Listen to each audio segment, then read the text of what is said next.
15장 말씀입니다.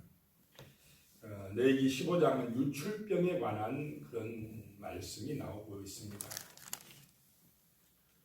먼저 15장 1절에서 15절까지는 남자가 유출했을 때에, 그래서 남자가 유출을 하는데 좀 잘못된 유출, 병적인 유출을 할 때에 부정하다는 것입니다. 2절 말씀에 보면 이스라엘 자손에게 말하여 이르라, 누구든지 그의 몸에 유출병이 있으면 그 유출병으로 말미암아 부정한 자라 그랬습니다. 3절에 그의 유출병으로 말미암아 부정함이 이러하니 곧 그의 몸에 흘러나오든지 몸에서 흘러나오든지 그의 몸에서 흘러나오는 것이 막혔든지 부정한즉 그랬습니다. 남자에게서 이런 불결함, 정상적이지 않는 그런 유출이 일어나는 것, 성병의 일종이기도 합니다. 이게 설사라든지 이질이라든지 어떤 성병이든지 남자의 방종한 생활 때문에 발생하는 이런 질병, 그런 유출이 있을 때 부정하다라고 하는 것입니다. 4절에 보면 그런 유출병이 있는 자가 눕는 침상은 다 부정하고 또 그가 앉았던 자리도 부정하다라고 하는 것입니다. 이런 병이 있을 때 부정하기 때문에 그 누웠던 침상이나 또 자리, 앉았던 자리나 또 그 사람에게 7절에 보면 유출병이 있는 자의 몸에 접촉하는 자는 그의 옷을 빨고 물로 몸을 씻을 것이며 저녁까지 부정하리라. 8절에도 보면요, 유출병이 있는 자가 정한 자에게 침을 뱉으면 정한 자는 그의 옷을 빨고 물로 몸을 씻을 것이며 저녁까지 부정하리라. 이 유출병이 있는 남자가 침을 뱉어버렸다. 그러면 그 사람도 부정해져 버린다는 것입니다. 또 9절에 보면요, 유출병이 있는 자가 탔던 안장은 다 부정하며, 말을 탔다 또는 다른 짐승을 타도 그 유출병이 있는 남자가 탔던 그 안장에 손을 대거나 만지거나 앉거나 하는 그 사람도 부정해져 버린다는 것입니다. 또 11절에 보면요, 유출병이 있는 자가 물로 그의 손을 씻지 아니하고 아무든지 만지면 그 사람도 어떻게 돼버리겠습니까? 부정하게 돼버린다 하는 것입니다.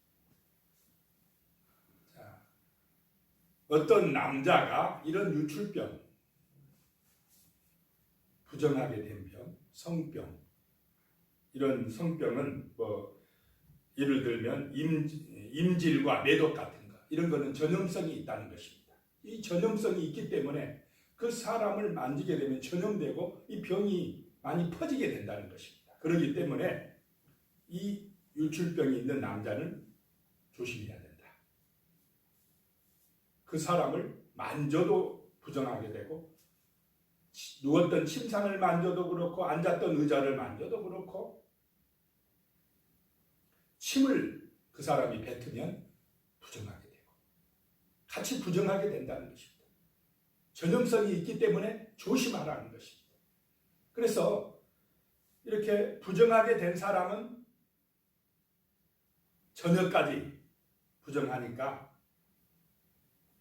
해야 될 일이 있다는 것입니다. 그것이 10절에 다시 보면요, 그의 몸 아래에 닿았던 것에 접촉한 자는 다 저녁까지 부정하며 그런 것을 옮기는 자는 그의 옷을 빨고, 뭘 빨아야 됩니까? 옷을 깨끗하게 빨아 입고 몸을 물로 씻어라. 깨끗하게 목욕해라. 그렇게 하면 저녁까지 부정하는데 그 다음 날은 이제 청하다. 판결받을 것이다. 깨끗해질 것이다. 자, 청결을 강조합니까? 안 합니까? 청결을 강조합니다. 지금부터 굉장히 한 3,500년 전 아주 옛날 그 시절에도 이런 부정함이 있으면 항상 몸을 깨끗하게 씻고 또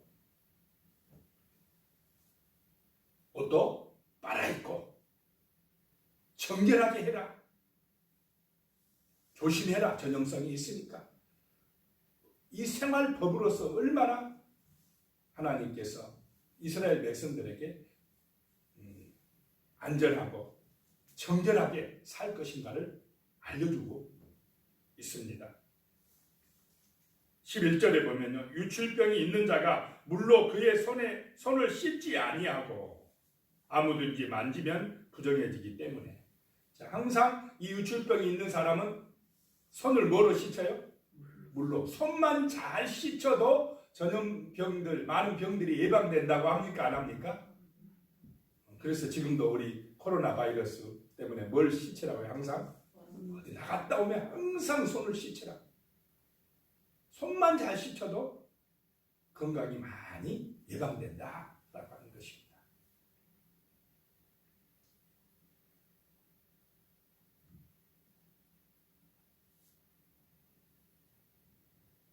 그래서인지 유대인들이 이 통계상으로 보면 성병이 제일 적다고 합니다. 굉장히 거룩하다는 말입니다. 깨끗하다는 말입니다. 이 성경대로, 말씀대로 그들이 지키려고 하기 때문에 그들의 생활이 깨끗하고 안전하다라고 하는 것입니다. 그리고 이제 보면 13절에 유출병이 있는 자가 그의 유출이 깨끗해지거든 그가 정결하게 되기 위하여 이레를 센 후에 옷을 빨고 몸을 씻으라. 그러면 정하리라. 그 유출병이 있는 남자는 깨끗해지려고 하면은 며칠을 지나야 된다고요? 일주일을 지나야 된다. 깨끗해지면 일주일을 자기 자신을 돌아보면서 늘 자기 몸 상태를 점검을 하고 또 하나님 앞에 자기의 불결한 행동이라든지 잘못된 것에 대해서 어떻게 해야 되겠습니까? 회개하면서 기도로 준비해야 된다는 것입니다. 그렇게 일주일이 지나면 14절에 이 불결기를 이 유출병, 불결한 병을 낳은 사람은 여덟째 날에 14절입니다. 산비둘기 2마리나 집비둘기 새끼 2마리를 자기를 위하여 가져다가 회막문 여호와 앞으로 가서 제사장에게 줄 것이요. 자, 깨끗해지면 나으면 반드시 누구에게 가야 됩니까? 하나님 앞에, 예수님 앞에 나아가서 예배를 드려야 되고 옛날 구약시대는 제사를 드려야 된다는 것입니다. 산비둘기나 집비둘기 2마리를 가지고 나가라 라고 하는 것입니다.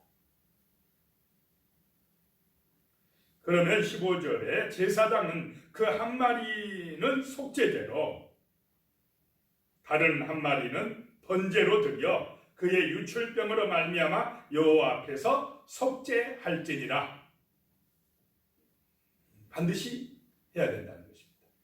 새 2마리 가지고 하나는 자기의 죄의 허물에 대해서 속죄함을 받고 하나는 번제, 그걸 태워서 드리면서 이제부터 정말 하나님 앞에서 거룩하게 하나님 앞에서 성결하게 살겠나이다라고 자신을 태워드리는 헌신의 제사를 번제를 드려야 된다라고 하는 것입니다. 이것이 유출병에 걸린 남자, 불결한 그런 병에 걸린 남자가 나았을 때에 하는 일이라는 것입니다. 그 다음에 보면요 16절에서 18절까지는 병이 아니라 정상적인 남자가 유출을 했을 때에 자기 부부간의 성관계를 했을 때에 이거는 병이 아니고 정상적인 유출을 했을 때에 그것도 저녁까지 부정하라는 것입니다. 16절에요. 설정한 자는 전신을 물로 씻을 것이며 저녁까지 부정하리라. 항상 몸을 씻으라, 목욕하라 이 말입니다. 17절에 정수가 묻은 모든 옷과 가죽은 물에 빨 것이며 저녁까지 부정하리라. 18절에요. 남녀가 동침하여 하였거든 둘 다 물로 몸을 씻을 것이며 저녁까지 부정하리라. 정상적인 자연적인 유출을 했을 때에는 그래도 부정하다. 언제까지요? 이거는 저녁까지. 그러니까 깨끗하게 목욕하라. 얼마나 하나님께서 청결을 지금 강조하고 계십니까? 그런데 여기서는 보면은 속죄제나 번제를 드리라고 합니까? 안 합니까? 이거 아니다. 그거는 죄가 아니라는 것입니다. 저녁까지 부정하지만은 깨끗하게 목욕하고 옷 빨아 입으면 정결해지리라. 번제나 속죄제를 드리라고 하지 않습니다. 이거는 자연스러운 현상이기 때문에 그렇다는 것입니다. 그 다음에 19절부터 마지막까지는 여자에 대한 유출입니다. 여자들이 유출을 하는데 19절부터 24절까지는 정상적인 여자의 유출, 다른 말로 하면 생리, 여자들이 하는 그 생리. 근데 이 구약 시대에는 피를 흘리는 것은 피가 생명이라고 생각했기 때문에 부정하다고 생각을 했습니다. 생명이 빠져나간다 이렇게 구약 사람들은, 이 시대 사람들은 생각을 했기 때문에 피를 흘린다는 건 일단 부정하다고 생각을 한 것입니다. 정상적인 생리이지만은 여자가 피를 흘리면 부정하다.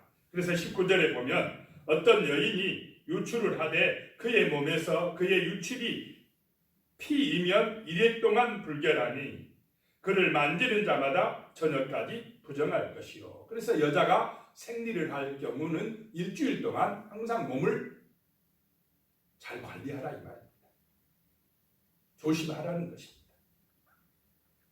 그를 만지는 사람은 저녁까지 부정하다.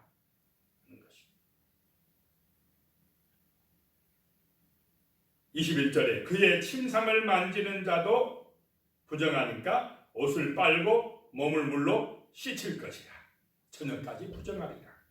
또 22절에 그의 앉은 자리를 만지는 자도 부정하니까 그의 옷을 빨고 몸을 씻을 것이라.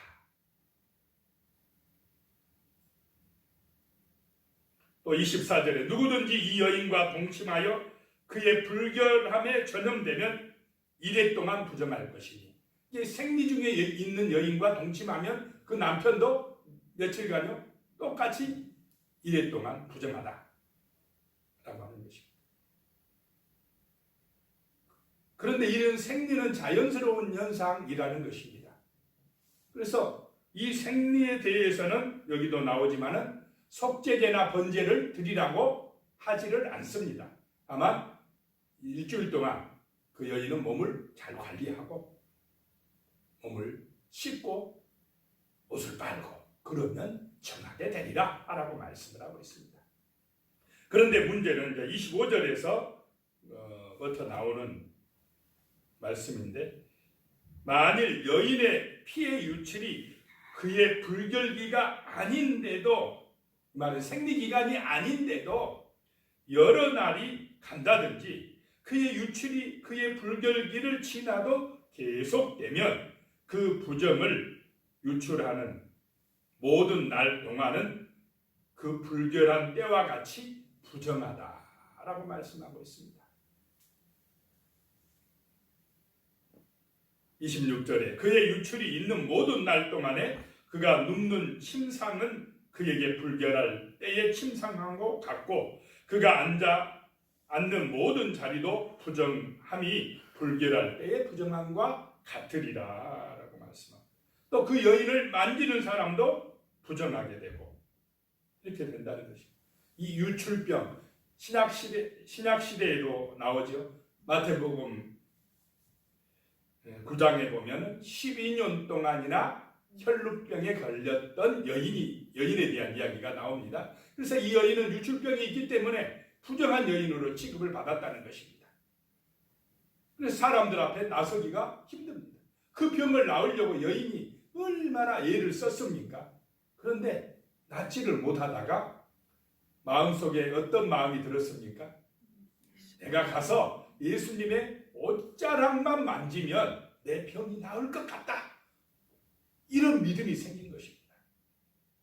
그래서 길을 가고 계시는 예수님의 뒤로 가만히 가가지고 앞에 나서기가 부끄럽고 창피하고 이 피를 흘리는 병이기 때문에 얼마나 부정하다고 사람들이 여기니까 나서기가 어려우니까 말도 못하고 예수님의 뒤로 가서 예수님의 옷자락을 만졌더니 어떻게 됐습니까? 능력이 나와서 자기 몸의 병이 치료된 거. 그 흘리던 피가 멈춰버렸다는 것 느낌으로 금방 알지 않았겠습니까? 나아버렸습니다. 그래서 내 믿음이 너를 낫게 했느니라. 예수님에게 이런 말씀을 듣게 된 여인. 그런 여인과 같은 병이 유출병입니다. 병적으로 몸에서 피가 나오거나 이런 병. 그래서 그런 유출병이 낫게 되었을 때, 여인이 낫게 되었을 때 어떻게 할 거냐라고 하는 것입니다. 28절에 그의 유출이 그치면 이레를 센 후에야 정하리니. 남자와 똑같죠. 그런 불결한 유출병이 나으면 일주일 동안은 자기 자신을 돌아보면서 몸을 깨끗하게 하고 또 하나님 앞에서 기도해야 된다라고 하는 것입니다. 그리고는 29절에 그는 8째 날에 산비둘기 2마리나 집비둘기 새끼 2마리를 자기를 위하여 가져다가 회막문 앞 제사장에게로 가져갈 것이요. 제사장은 한 마리는 속죄제로 한 마리는 번제로 잡아서 하나님 앞에 드려라는 것입니다. 이 생활 속에서 얼마나 정결하게 하고 정상적인 유출에 대해서는 그냥 깨끗하게 물로 몸을 씻기만 하면 되지만은 이런 불결한 비정상적인 병적인 유출에 대해서는 나으면 일주일 지난 다음에 일주일을 자기 자신을 돌아보고 깨끗하게 한 후에 반드시 하나님 앞에 나가서 속죄제와 번제를 드려야 했다라고 하는 것입니다. 그러니 이 이스라엘 백성들이 이대로만 하면 그들의 생활이 거룩하고 성적으로 타락하지 아니하고 참 아름답고 온전하게 될 줄로 믿으시기 바랍니다. 하나님께서 얼마나 세세하게 백성들의 생활까지 지금 잘 교육하고 있는지 우리는 볼 수가 있습니다. 늘 우리 자신은 우리 육신이나 우리 영혼의 모든 병이나 영원한 대제사장인 예수 그리스도 앞에서 거룩하고 성결하게 하도록 끊임없이 노력해야 될 줄로 믿습니다. 기도드리겠습니다. 하나님 아버지, 늘 우리 자신을 돌아보게 하시며 우리 육신을 물로 씻고 우리 영혼을 진리의 말씀으로 생명수의 말씀으로 깨끗하게 씻어서 하나님 앞에서 거룩한 백성으로 살아갈 수 있도록 은혜를 내리어 주시옵소서. 오늘도 주 안에서 거룩하고 믿음으로 승리할 수 있도록 축복하여 주시옵소서. 예수님의 이름으로 기도드리옵나이다. 아멘.